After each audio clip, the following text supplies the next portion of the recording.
Team India ಇದೀಗ ಶ್ರೀಲಂಕಾ ವಿರುದ್ಧದ ಸರಣಿಗೆ ಸಜ್ಜಾಗ್ತಾ ಇದೆ. ಇದೇ ತಿಂಗಳ ಅಂತ್ಯದಲ್ಲಿ ಟೂರ್ನಿ ಶುರುವಾಗಲಿದೆ.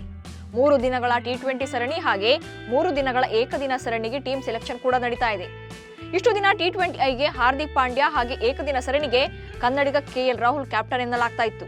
ಆದ್ರೀಗ ಹಾರ್ದಿಕ್ ಪಾಂಡ್ಯರನ್ನ ಸೂರ್ಯಕುಮಾರ್ ಯಾದವ್ ಬೀಟ್ ಮಾಡಿದ್ರ ಎಂಬ ಬಗ್ಗೆ ಚರ್ಚೆ ಆಗ್ತಾ ಇದೆ. ಅಂದ್ರೆ ಪಾಂಡ್ಯ ಬದಲಿಗೆ ಸೂರ್ಯನಿಗೆ ಕ್ಯಾಪ್ಟನ್ ಪಟ್ಟ ಕಟ್ಟೋಕೆ ಸಿದ್ಧತೆ ನಡೀತಾ ಇದೆ. ಹಾಗಾದ್ರೆ ಪಾಂಡ್ಯ ಹೆಸರನ್ನ ಕೈ ಬಿಟ್ಟಿದ್ಯಾಕೆ? ಸೂರ್ಯ ಹೆಸರು ಮುಂಚೂಣಿಗೆ ಬಂದಿದ್ದೇಕೆ? ಏಕದಿನ ಸರಣಿಗೆ KL ರಾಹುಲ್ರೇ ನಾಯಕನ? ಲಂಕಾ ಸರಣಿಗೆ ಯಾರೆಲ್ಲ ಸೆಲೆಕ್ಟ್ ಆಗ್ತಾರೆ?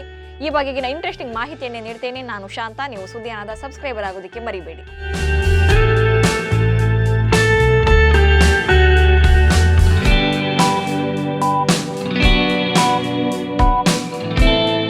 ಟಿ20 ವಿಶ್ವಕಪ್ ಟೂರ್ನಿ ಬಳಿಕ ಹಿಟ್ಮ್ಯಾನ್ ರೋಹಿತ್ ಶರ್ಮಾ ಟಿ20ಐ ಫಾರ್ಮ್ಯಾಟ್ಗೆ ಗುಡ್ ಬೈ ಹೇಳಿದ್ರು.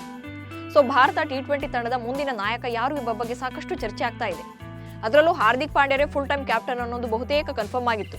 ಬಟ್ ಈಗ ಕೇಳಿ ಬರ್ತಿರೋ ಹೆಸರು ಸೂರ್ಯಕುಮಾರ್ ಯಾದವ್. ಜುಲೈ 16ರ ತನಕ ಹಾರ್ದಿಕ್ ಪಾಂಡ್ಯ ಹೆಸರು ನಾಯಕತ್ವದ ರೇಸ್ನಲ್ಲಿ ಮುಂಚೂಣಿಯಲ್ಲಿತ್ತು. ಆದ್ರೀಗ ಶ್ರೀಲಂಕಾ ವಿರುದ್ಧದ ಟಿ20 ಸರಣಿಗೆ ಸೂರ್ಯಕುಮಾರ್ ಯಾದವ್ ಅವರನ್ನ ನಾಯಕರನ್ನಾಗಿ ಆಯ್ಕೆ ಮಾಡುವಂತೆ ಟೀಂ ಇಂಡಿಯಾದ ಮುಖ್ಯ ಕೋಚ್ ಗೌತಮ್ ಗಂಭೀರ್ ಅವರೇ ಹೇಳಿದ್ದಾರೆಂಬ ಸುದ್ದಿ ಸಂಚಲನ ಸೃಷ್ಟಿಸಿದೆ. ಟಿ20 ತಂಡದ ನಾಯಕನಾಗಿ ಹಾರ್ದಿಕ್ ಪಾಂಡ್ಯ ಬದಲಿಗೆ ಸೂರ್ಯಕುಮಾರ್ ಯಾದವ್ ಉತ್ತಮ ಆಯ್ಕೆ. ಅವರನ್ನೇ ಟಿ20 ತಂಡದ ಕ್ಯಾಪ್ಟನ್ ಆಯ್ಕೆ ಮಾಡುವಂತೆ ಗಂಭೀರ್ ಆಯ್ಕೆ ಸಮಿತಿಗೆ ಸೂಚನೆ ನೀಡಿದ್ದಾರೆ ಎನ್ನಲಾಗಿದೆ. ಇಂಥದ್ದೊಂದು ನಿರ್ಧಾರಕ್ಕೆ ಮೇನ್ ರೀಸನ್ ಪಾಂಡ್ಯ ಅವರ ಫಿಟ್ನೆಸ್ ಸಮಸ್ಯೆ.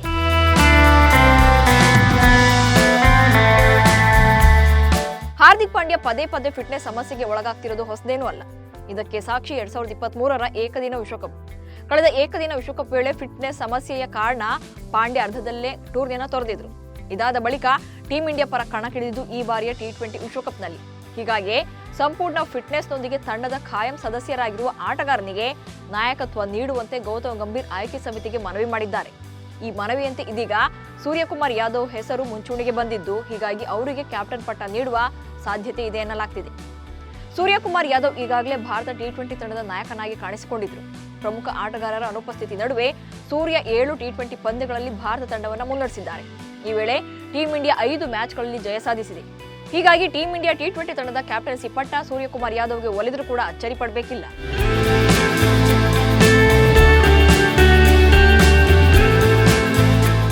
ಅಸಲಿಗೆ ಬಿಸಿಸಿಐನ ಫಸ್ಟ್ ಆಪ್ಷನ್ ಆಗಿದ್ದೆ ಹಾರ್ದಿಕ್ ಪಾಂಡ್ಯರೇ. ಬಿಸಿಸಿಐ ಆಯ್ಕೆ ಸಮಿತಿ ಕೂಡ ಪಾಂಡ್ಯಗೆ ಫಿಟ್ನೆಸ್ ಕೊಟ್ಟಿತ್ತು.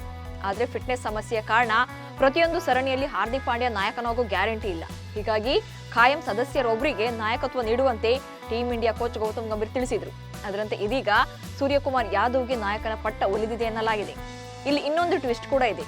ಬಿಸಿಸಿಐ ಮೂಲಗಳ ಪ್ರಕಾರ ಹಾರ್ದಿಕ್ ಪಾಂಡ್ಯ ಮುಂಬರುವ ಶ್ರೀಲಂಕಾ ಪ್ರವಾಸದಲ್ಲಿ ನಡೆಯಲಿರುವ ಟಿ20 ಕ್ರಿಕೆಟ್ ಸರಣಿಯಲ್ಲಿ ಭಾರತ ತಂಡವನ್ನು ಮುನ್ನಡೆಸಿ ನಂತರ ಏಕದಿನ ಕ್ರಿಕೆಟ್ ಸರಣಿಯಿಂದ ವಿಶ್ರಾಂತಿ ತೆಗೆದುಕೊಳ್ಳುವುದಾಗಿ ಬಿಸಿಸಿಐ ಮುಂದೆ ಮನವಿ ಇಟ್ಟಿದ್ರಂತೆ. ಆದರೆ ಇದು ಹೆಡ್ ಕೋಚ್ ಗೌತಮ್ ಗಂಭೀರ್ಗೆ ಅಸಮಾಧಾನ ತಂದಿದೆ ಎನ್ನಲಾಗಿದೆ. ODI ಮತ್ತು ಟಿ20 ಎರಡೂ ಸರಣಿಗಳಲ್ಲಿ ಪಾಲ್ಗೊಳ್ಳುವಂತೆ ತಾಕೀತು ಮಾಡಿದ್ದಾರೆ. ಇದೇ ಕಾರಣಕ್ಕೆ ಟಿ20 ತಂಡದ ಕ್ಯಾಪ್ಟನ್ಸಿಯಿಂದಲೂ ಹಾರ್ದಿಕ್ ಪಾಂಡ್ಯ ಅವರನ್ನ ಕೆಳಗಿಳಿಸಿ ಸೂರ್ಯಕುಮಾರ್ ಯಾದವ್ ಅವರನ್ನ 2026ರ ICC ಟಿ20 ಕ್ರಿಕೆಟ್ ವಿಶ್ವಕಪ್ ಟೂರ್ನಿವರೆಗೆ ಕ್ಯಾಪ್ಟನ್ ಮಾಡುವ ದಿಟ್ಟ ನಿರ್ಧಾರಕ್ಕೆ ಟೀಂ ಇಂಡಿಯಾ ಮ್ಯಾನೇಜ್ಮೆಂಟ್ ಬಂದಿದೆ ಎನ್ನಲಾಗಿದೆ.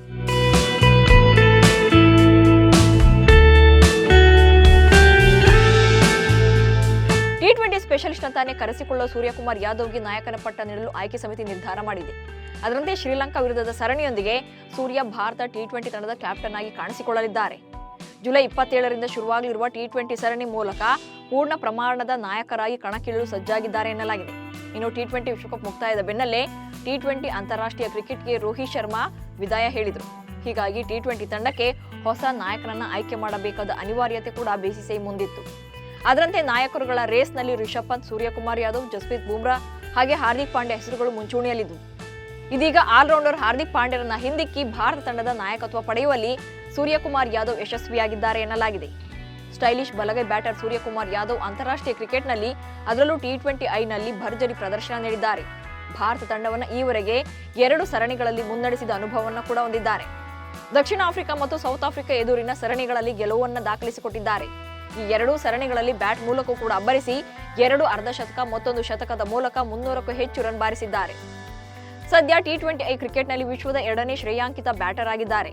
ಹೀಗಾಗಿ ಪಾಂಡ್ಯಗಿಂತ ಸೂರ್ಯ ಬೆಸ್ಟ್ ಅಂತ ಬಿಸಿಸಿಐ ಈ ನಿರ್ಧಾರಕ್ಕೆ ಬಂದಿದೆ ಎನ್ನಲಾಗಿದೆ.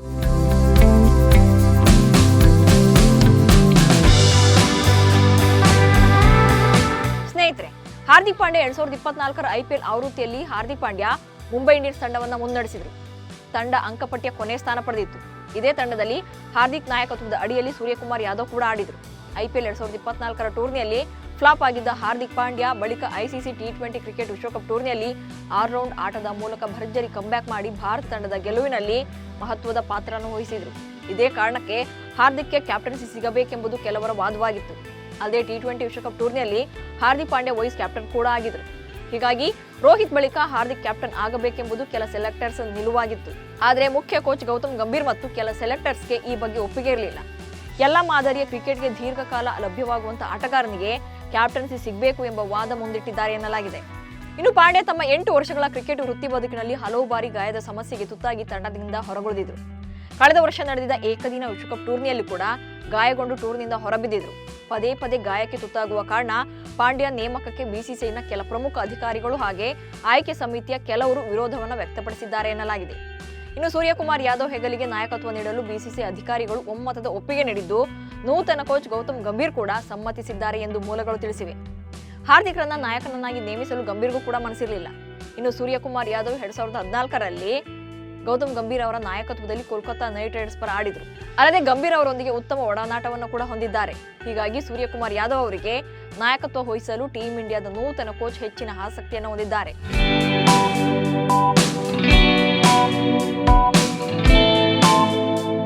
ರೋಹಿತ್ ಶರ್ಮಾ ಅವರು ಟಿ20 ಕ್ರಿಕೆಟ್ಗೆ ನಿವೃತ್ತಿ ಹೇಳಿದ ಕಾರಣ ಭಾರತ ಟಿ20 ತಂಡಕ್ಕೆ ನೂತನ ನಾಯಕನ ಆಯ್ಕೆಯಾಗಬೇಕಿದೆ. ಕಳೆದ 1 ವರ್ಷಗಳಿಂದ ರೋಹಿತ್ ಬಳಿಕ ಹಾರ್ದಿಕ್ ಪಾಂಡ್ಯರನ್ನೇ ಭವಿಷ್ಯದ ನಾಯಕ ಎಂದು ಬಿಂಬಿಸಲಾಗಿತ್ತು. ಆದರೆ ಇದೀಗ ಬಿಸಿಸಿಐ ಪಾಂಡ್ಯಗೆ ನಾಯಕತ್ವ ನೀಡಲು ಹಿಂದೇಟು ಹಾಕಿದ್ದು, ಸೂರ್ಯಕುಮಾರ್ ಯಾದವ್ಗೆ ನಾಯಕತ್ವ ನೀಡಲು ಮುಂದಾಗಿದೆ ಎನ್ನಲಾಗಿದೆ. ಇಲ್ಲಿ ಆಟಗಾರರು ಮತ್ತು ನಾಯಕನ ಆಯ್ಕೆ ವಿಚಾರದಲ್ಲಿ ಹೆಡ್ ಕೋಚ್ ಗೌತಮ್ ಗಂಭೀರ್ ಅವರ ಭವಿಷ್ಯ ಕೂಡ ಅಡಗಿದೆ. ಯಾಕಂದ್ರೆ ಟಿ20 ವಿಶ್ವಕಪ್ ನಂತರ ರಾಹುಲ್ ದ್ರಾವಿಡ್ ಅವರಿಂದ ಗೌತಮ್ ಗಂಭೀರ್ ಅಧಿಕಾರವನ್ನು ವಹಿಸಿಕೊಂಡಿದ್ದಾರೆ. ಹೊಸ ಕೋಚ್ ಅಡಿಯಲ್ಲಿ ಶ್ರೀಲಂಕಾದಲ್ಲಿ ಟಿ20 ಪಂದ್ಯಗಳಲ್ಲಿ ಭಾರತ ಪಾಲ್ಗೊಳ್ಳಬೇಕಾಗಿದೆ.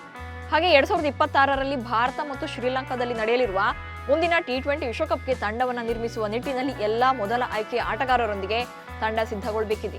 ಟಿ20 ವಿಶ್ವಕಪ್ ನಂತರ ಭಾರತವು ಜಿಂಬಾಬ್ವೆಯಲ್ಲಿ 5 ಪಂದ್ಯಗಳ ಟಿ20 ಸರಣಿಯನ್ನು ಆಡಿತ್ತು. ಆದರೆ ಆ ತಂಡದಲ್ಲಿ ವಿಶ್ವಕಪ್ ಗೆದ್ದ ತಂಡದಿಂದ ಕೇವಲ 3 ಆಟಗಾರರು ಮಾತ್ರ ಇದ್ರು. ಅವರು ಕೊನೆಯ 3 ಪಂದ್ಯಗಳಿಗೆ ಮಾತ್ರ ಲಭ್ಯರಿದ್ರು. ಹೀಗಾಗಿ ಸೀನಿಯರ್ಸ್ ಮತ್ತು ಜೂನಿಯರ್ಸ್ ಎಲ್ಲರಿಗೂ ಕೂಡ ಅವಕಾಶ ಕೊಟ್ಟು ಬಲಿಷ್ಠ ಆಟಗಾರರನ್ನ ಉಳಿಸಿಕೊಳ್ಳುವ ಪ್ಲಾನ್ ಗಂಭೀರದ್ದು. ಹೀಗಾಗಿ ಲಂಕಾ ಸರಣಿಗೆ ಇನ್ನು ಕೇವಲ 10 ದಿನಗಳಷ್ಟೇ ಉಳಿದಿದ್ದು, ಈ ಪ್ರವಾಸದಲ್ಲಿ 3 ಟಿ20 ಪಂದ್ಯಗಳ ಜೊತೆಗೆ 3 ಏಕದಿನ ಪಂದ್ಯಗಳು ಕೂಡ ನಡೆಯಲಿವೆ. ಪ್ರವಾಸಕ್ಕೆ ಯಾರ್ಯಾರನ್ನ ಆಯ್ಕೆ ಮಾಡಬೇಕು ಎಂಬ ಬಗ್ಗೆ ಬಿಸಿಸಿಐನಲ್ಲಿ ಬಿಸಿ ಚರ್ಚೆ ಆಗ್ತಾ ಇದೆ. ಪ್ರವಾಸ ತಂಡವನ್ನು ಅಂತಿಮಗೊಳಿಸಲು ಆಯ್ಕೆದಾರರು ಬುಧವಾರ ಸಭೆ ಸೇರಲಿದ್ದಾರೆ. ಅಂತಿಮವಾಗಿ ಟಿ20ಗೆ ಯಾರನ್ನ ನಾಯಕನನ್ನಾಗಿ ಅನೌನ್ಸ್ ಮಾಡ್ತಾರೆ ಅನ್ನೋದು ಕೂಡ ಗೊತ್ತಾಗಲಿದೆ. ಇನ್ನು ಏಕದಿನ ಸರಣಿಗೆ ಕನ್ನಡಿಗ ಕೆಎಲ್ ರಾಹುಲ್ ಕ್ಯಾಪ್ಟನ್ ಆಗೋದು ಬಹುತೇಕ ಪಕ್ಕಾ ಆಗಿದೆ. ಇನ್ನೇನು ಲಂಕಾ ಸರಣಿಗೆ ಟೀಂ ಇಂಡಿಯಾ ಸ್ಕ್ವಾಡ್ ಘೋಷಣೆಗೆ ಕೌಂಟರ್ ಶುರುವಾಗಲಿದ್ದು, ಎಲ್ಲಾ ಗೊಂದಲಗಳಿಗೆ ತೆರೆ ಬೀಳಿದೆ. ಸೊ ನಿಮ್ಮ ಪ್ರಕಾರ ಪಾಂಡ್ಯ ವರ್ಸಸ್ ಸೂರ್ಯ ನಡುವೆ ಯಾರು ಬೆಸ್ಟ್ ಆಪ್ಷನ್? ಏಕದಿನ ಸರಣಿಗೆ ಕೆಎಲ್ ರಾಹುಲ್ ಉತ್ತಮರ? ಈ ಬಗ್ಗೆ ನಿಮ್ಮ ಒಪಿನಿಯನ್ ಏನು ಅನ್ನೋದನ್ನ ಕಮೆಂಟ್ಸ್ ಮೂಲಕ ತಿಳಿಸಿ. ಹಾಗೆ ಸುದ್ದಿಯಾನವನ್ನು ಫಾಲೋ ಮಾಡಿ. ನಮಸ್ಕಾರ.